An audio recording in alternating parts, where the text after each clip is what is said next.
Ali, this is BizPod TV on Friday the 22nd of February.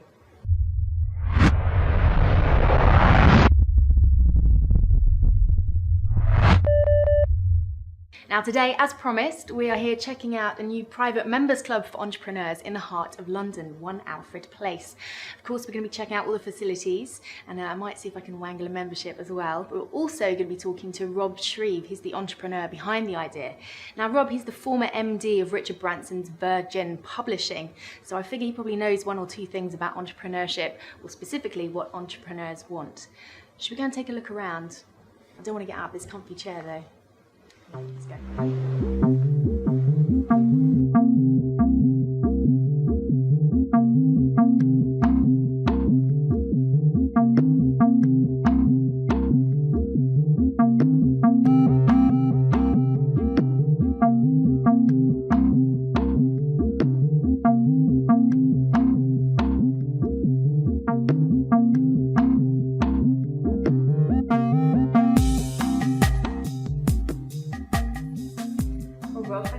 Talking to us today. Pleasure. Now you've been open 10 days, so it's all very new. A private members club for entrepreneurs.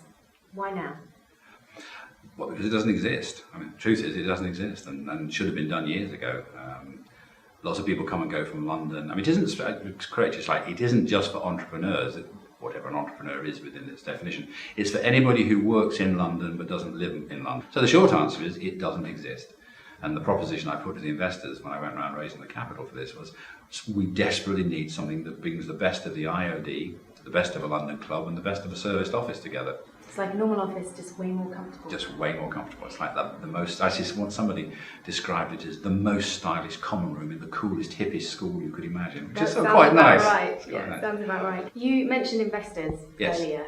Now you've got a couple of celebrity names on the list and some very well-known business people as well. How do you go about finding your investors? Oh, they're all old contacts from Virgin days. I worked at Virgin for 10 years. So when I had the idea, I thought, actually I first went to Robert Devereux, who was head of Virgin Communications, Virgin Media Group, when I worked and ran part of the media division, and who, as it happens, was chairman of Soho House for 10 years. So I went to Robert a couple of years ago and said, Robert, there seems to be a huge gap in the market. Am I mad? And he said, no, actually, I think you're not. So Robert said, yes, I think it's a good idea. When you go and work it up? So I worked it up. I put an investment proposal together, and then I went round to my contacts. I'd known Nick Mason for some time from the Floyd, because I'd done several projects with Nick. So I went to see Nick, and he said yes in half an hour.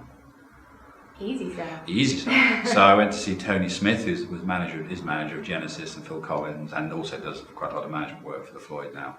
And I met Tony and Mike Rutherford and Tony Banks together, because Phil's in New York most of the time. I went down to the studio, which is the farm where their studios are, just south of Chiddingfold. And we talked for an hour, and they asked some very smart questions, very acute questions. And an hour later said, yeah, we're in. It was very easy to raise the money. Who you know. Well, it's about who you know, but I think the truth is it's a very easy idea to understand, because there is an obvious gap. You get this in 2 minutes. You get it in 30 seconds, actually. If you've any experience of working in London, you can explain this idea in 30 seconds and people get it. It makes sense, doesn't it? Exactly. Still on the subject of money, yes. Annual membership here is £1,500. Yes. Which, thinking about it all, we're right slap bang in the centre of London. Yeah. It's a 10,000 square feet space. It's massive. Yeah. The overheads must be huge. So it's actually quite reasonable, in my opinion. Good. But how many memberships do you need to have in order to break even? Well, it's an interesting question. It's one we truthfully don't know the answer to yet.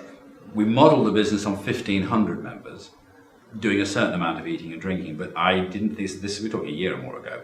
At that stage, I didn't know whether what we'd have was a lot of people having meetings and having the odd cup of tea. We didn't have a chef. We didn't know what the restaurant was going to look like.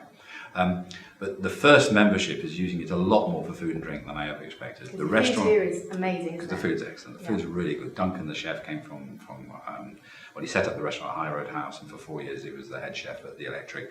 The food's great. We film most days in the restaurant. People are using it a lot more for F&B. People are using it to meet for longer periods than I expected, and they're having sort of sandwiches and coffees and mineral waters and all the rest of it.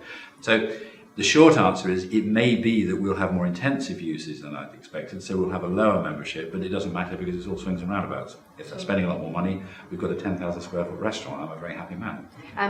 Now I know You've only been open 10 days, so it's an early question to ask this, but what about expansion? Do you have plans beyond Alfred Place? Yes.